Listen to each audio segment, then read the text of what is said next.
अस्सलाम वालेकुम, welcome back to my channel. उम्मीद करती हूँ सब लोग खैरियत से होंगे। तो मम्मा ने आज बनाई फ़िश मैक्रोनी और साथ में मम्मा ने बनाया छोलिया और कीमा, जो कि बहुत ही डिलीशियस बन था। ये संडे का दिन था और इस वजह से मम्मा ने थोड़ी सी आइटम बना लिया।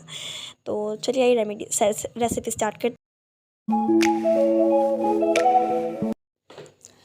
अस्सलाम वालेकुम, क्या हाल चाल है सबके।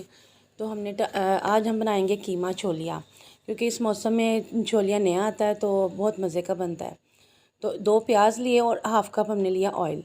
इसको हल्का सा हम फ्राई करेंगे ताकि इसका कच्चापन ख़त्म हो जाए। ठीक है, फिर हमने 2 से 3 लेने हैं हरा प्याज और इसको हमने काट के इसमें डाल दिया। ठीक है, वो प्याज हमने ब्राउन नहीं होने दिया और साथ ही हमने ये हरा वाला प्याज डाल दिया। इसको भी हम हल्का सा सौते करेंगे।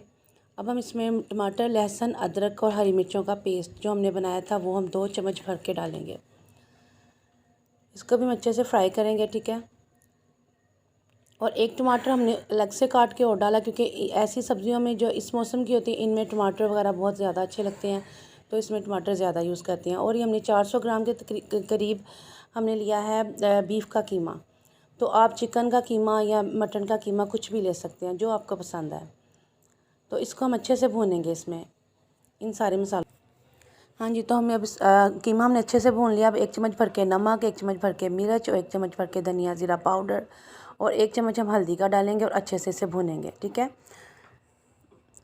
इसको अच्छे से भूनेंगे ताकि इसकी जो स्मेल होती है कीमे की वो ख़त्म हो जाए। देखिए, जब तक इसका घी नहीं निकलता हम इसे भूनेंगे। ठीक है, और इसको बहुत अच्छे से भूनना है। अब इसको हम तकरीबन हाफ़ कप पानी डाल के इसको हल्की आंच पे दम पे लगा देंगे। और क्योंकि हमारी अब गैस आ चुकी है तो नायाब बहुत खुश है कि हमारी गैस आ चुकी है। तो ये देखिए, पानी खुश्क हो गया और जो कीमा था वो गल चुका हुआ है और इसे हम थोड़ा सा दोबारा से भूनेंगे। तो जब ये देखें इसका ऑयल निकल आया। अब हमने इसमें 1 कप इसमें डालना है छोलिया, जो कि फ़्रेश है और ये बाज़ार से हमने निकला हुआ ही लिया है। तो अगर आप ख़ुद निकालना चाहते हैं आप ख़ुद निकालें, आपकी मर्ज़ी। तो साथ में मैंने डाले हैं 3 आलू काट के, क्योंकि मेरे बच्चों को आलू बहुत पसंद है इसलिए मैंने आलू डाले हैं। तो अगर आपके बच्चों को आलू पसंद है तो आप डालें, नहीं तो आप आलू को स्किप भी कर सकते हैं। सिर्फ आप कीमा और छोलिया भी रख सकते हैं लेकिन मैंने अपने बच्चों के लिए आलू डाले हैं। तो इसको फिर हम अच्छे से भूनेंगे। जब ये अच्छे से भुन जाएगा तो फिर हम आगे चल के आपको बताते हैं क्या करते हैं। तो ना यार, चलें, अब हम इसमें 1-1.5 कप हमने पानी डाला है। 1.5 कप पानी डाल के हम इसको अच्छे से देखें इसका कलर कितना खूबसूरत आया है।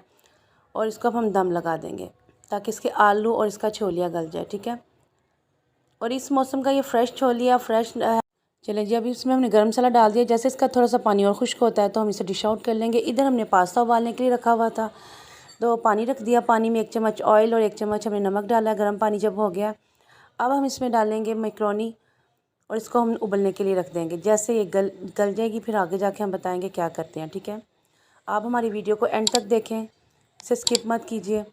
तो 1 चम्मच हमने ऑयल लिया और उसमें लहसुन को थोड़ा सा क्रश करके हमने इसे डाल दिया और साथ ही हमने इसमें ग्रीन ऑनियन कट करके वो भी डाल दिया। और इसको हम हल्के से सौते करेंगे, ज़्यादा इसको नहीं पकाएंगे, सिर्फ हल्का सा सौते करेंगे। तो ये हम बना रहे हैं वेजिटेबल फ़िश पास्ता। तो इसमें हमने एक चम्मच नमक, 1 चम्मच हल्दी और थोड़ा सा नमक डाला है और 1 चम्मच मिर्च डाली है। ठीक है, इसको हम अच्छे से भूनेंगे। इसमें हम ज़्यादा मसाले नहीं डालेंगे। वही छोलिया और थोड़ा सा हमने उसमें से बचाया था और आलू, इन तो दोनों चीज़ों को हमने अलग से उबाल लिया। आप चाहें तो अपनी वेजिटेबल्स को चेंज भी कर सकते हैं, लेकिन मैंने अपने बच्चों को ये लाजमी खिलाना था क्योंकि मेरे बच्चे ऐसे ही छोलियाँ नहीं खाते हैं। और 2 पीस हमने फ़िश के लिए उसको हमने हल्का सा नमक डाल के उबाल लिया और उसके कांटे निकाल के उसको छोटे छोटे से चम्स अलग अलग कर लिए। ठीक है, अब उसी मसाले में हमने इसको डाल दिया और साथ ही इसमें हमने उबली हुई मैक्रोनी डाल दी है और इसको हम जल्दी से थोड़ा सा काली मिर्च डालेंगे ऊपर और इसको अच्छे से मिक्स करेंगे। ये झटपट और बहुत इजी रेसिपी है, इसमें कोई हमने ज़्यादा चीज़ें नहीं डाली हैं। तो आप लोग इसको ट्राई करके हमें बताइएगा कमेंट सेशन में। तो यहाँ पे मम्मा एंट्री हुई थी 4 बजे और मैं एंट्री हुई थी किचन में 5 बजे। तो हमारा फटाफट सब कुछ तैयार हो गया और ये देख सकते हैं मम्मा इसको डिश आउट करने लगी हैं। ठीक है, अच्छा, अब हम जो डिश आउट करेंगे इसके लिए हमने 2 चम्मच हमने मैक्रोनी, 2 चम्मच हमने केचप और 2 चम्मच हमने बलाई ली है। ठीक है, उसको हम इसके ऊपर डालेंगे। आप चाहें तो इसमें मिक्स भी कर सकते हैं, आप चाहें तो ऊपर हमने और साथ में हमने इसके ऊपर ग्रीन चटनी डाली है, इससे इसका बहुत अच्छा टेस्ट और अरोमा आएगा, ठीक है। और आप इसके ऊपर स्प्रेड करें वो वाली चटनी जो हमने बनाई थी। और ये देखिए मैं किस तरीके से ऐड कर रही हैं। आप लोग भी ज़रूर ये वाली सॉस बना के ऐड कीजिएगा क्योंकि इससे बहुत मज़े का जायका आता है। तो यहाँ मम्मा ने बना ली रोटियाँ, क्योंकि वो हमने सुबह नान खा लिए थे। मम्मा कहती रोज़ाना 2 टाइम नान नहीं खाते, तो आप लोग खाओगे रोटियाँ। तो वही हमने यहाँ पे रोटियाँ पका ली। मम्मा की एक्टिंग कर रही थी तो नहीं हो पाई। यहाँ पे हमारी कीमा छोलिया भी तैयार हो गया, तो बहुत ही मज़े की बनी थी। और यहाँ पे हमारी मैक्रोनी तो भाई लाजवाब। तो कैसी लगी आपको मेरी वीडियो? तो मेरी वीडियो को लाइक कर दें, कमेंट कर दें, शेयर करें। Thanks for watching. अल्लाह हाफिज़। ट्राई ज़रूर कीजिएगा।